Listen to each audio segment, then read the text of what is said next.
Bonjour à tous mes gourmands, j'espère que vous allez bien. Alors quoi de plus réconfortant par cette saison qu'un bon dessert emmitouflé sous un plaid au chaud. Alors aujourd'hui j'ai décidé de vous proposer une recette sucrée, j'ai décidé de vous proposer la recette d'un crumble aux poires et au chocolat. J'espère que la recette vous plaira. Alors c'est parti, pour la recette il vous faudra... Petite précision, ce crumble est pour 3 à 4 personnes. Alors il vous faudra 6 poires, pour ma part j'ai pris des conférences.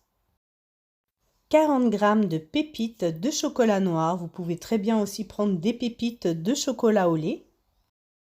Le jus d'un demi-citron. Un sachet de sucre vanillé. 60 g de beurre ramolli. 75 g de farine. Et pour terminer, 75 g de sucre cassonade. Première étape de la recette, je vais commencer par éplucher toutes mes poires. Puis après les avoir épluchées, vous allez les couper en deux et vous allez retirer le cœur des poires. Pour celles qui sont à la recherche de la recette du crumble aux pommes, elle est sur mon blog lesdelicesdekenza.com et sur ma chaîne, vous pouvez retrouver la recette de la tarte au crumble aux pommes. Maintenant, vous allez pouvoir couper vos poires de taille moyenne et vous allez les mettre dans votre ramequin, dans votre plat allant au four. Donc vous allez en faire de même avec toutes vos poires. Une fois vos poires toutes coupées et dans votre plat, vous allez y mettre le jus de la moitié de votre citron au-dessus.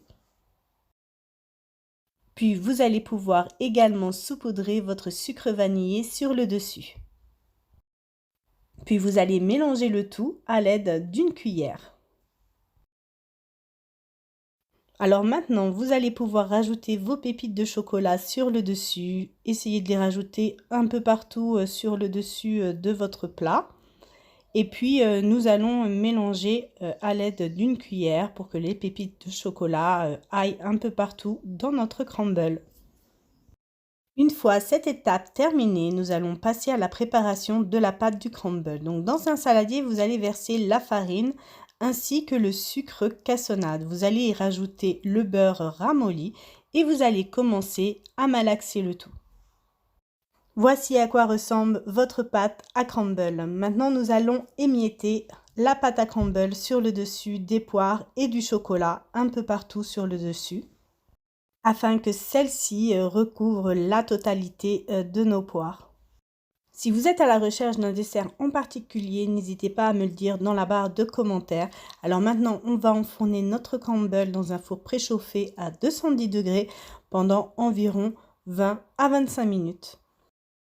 Et voilà notre crumble à la sortie du four. J'espère que la recette vous a plu. Vous pouvez retrouver mes recettes sur mon blog lesdelicesdekenza.com.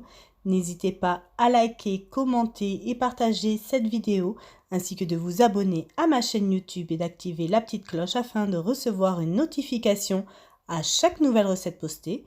Je vous dis à bientôt pour une nouvelle vidéo.